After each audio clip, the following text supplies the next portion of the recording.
Hola, hoy vamos a meternos de lleno con dos de las fuerzas, yo diría que más potentes que mueve nuestra sociedad, el conflicto y, claro, los movimientos que nacen de él. Vamos a ver cómo de esa tensión, de ese roce social, acaba surgiendo el verdadero motor del cambio. A ver, para arrancar, la pregunta del millón. ¿De dónde salen los grandes cambios sociales?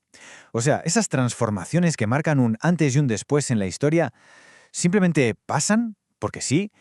¿O hay algo más? Una especie de fórmula. Pues mira, la respuesta, o al menos el punto de partida, casi siempre es el mismo. Todo empieza con una tensión, con un choque de intereses. En una palabra, con el conflicto. Vale, pues vamos a bucear un poco en esto. Lo primerísimo que tenemos que entender, y esto es clave, es que el conflicto no es un fallo del sistema, para nada. Es una parte fundamental de él. Es que, pensadlo bien, desde que existe la humanidad, desde que nos juntamos en las primeras tribus, ha habido conflicto.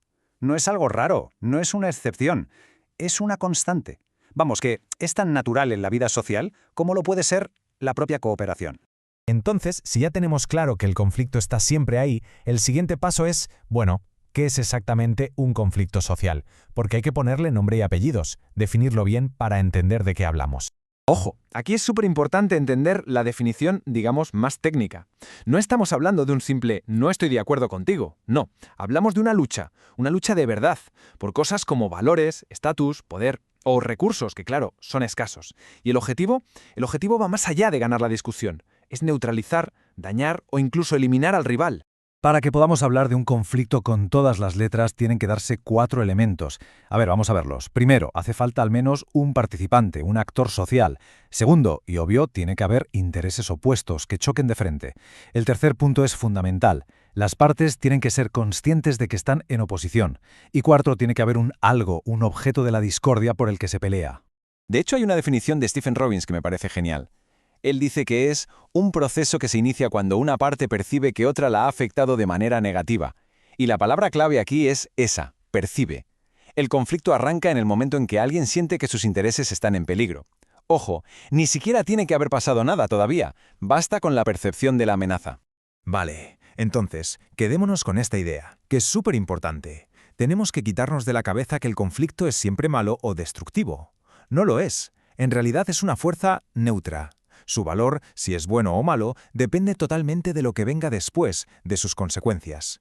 De hecho, muchísimas veces es justo la chispa que necesitamos para que la sociedad evolucione. Y claro, esto nos lleva directos al siguiente punto. Porque ¿qué pasa cuando ese conflicto se alarga, cuando esa tensión no se resuelve por las vías normales? Pues que algo tiene que pasar.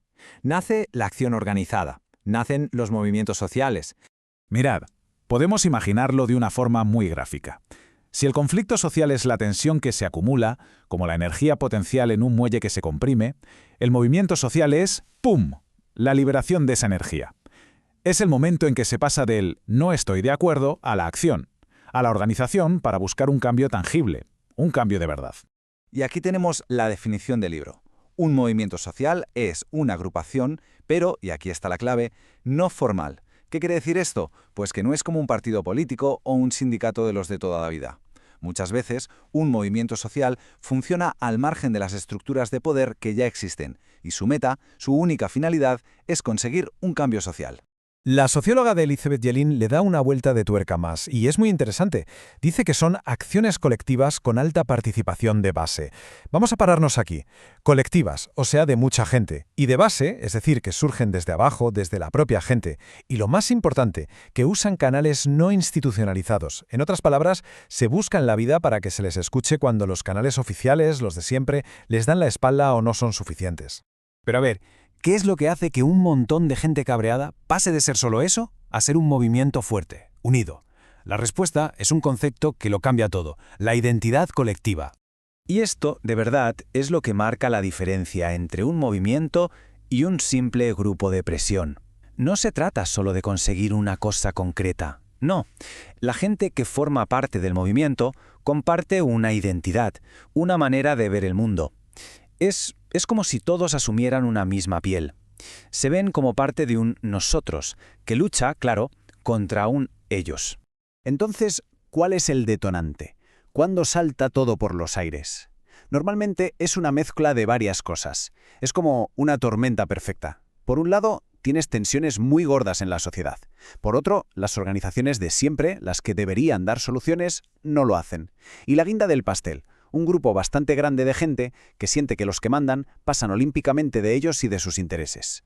Y claro, esta lucha por el cambio no es un monolito, no tiene una sola forma, para nada.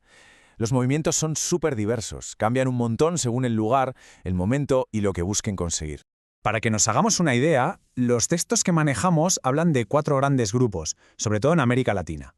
Por un lado están los que podríamos llamar históricos, ¿no? Los movimientos obreros, los sindicatos, que pelean por derechos laborales. Luego tenemos los que se conocen como nuevos movimientos sociales. Aquí entran el feminismo, los ecologistas, los antiglobalización, que traen otras preocupaciones a la mesa. Y a estos se suman otros 2 grupazos, los que se dedican a defender los derechos humanos en general y, por supuesto, los movimientos que luchan por los derechos de los migrantes. Cada uno, como veis, con su propia batalla. Así que, para resumir, si el conflicto es la chispa, esa que salta cuando hay roce en la sociedad, el movimiento social es la llama. Es que encoge esa chispa y la convierte en un fuego organizado, en una llama que no solo quema lo viejo, sino que ilumina el camino hacia el cambio. Y con esto terminamos, pero lo hacemos dejando una pregunta en el aire para darle una vuelta. Si miramos a nuestro alrededor, ahora mismo, con todo esto que hemos visto en la cabeza, ¿cuáles son los conflictos latentes y los movimientos en marcha que de verdad están definiendo el mundo en el que vivimos? ¿Cuáles son los que están dibujando nuestro futuro hoy?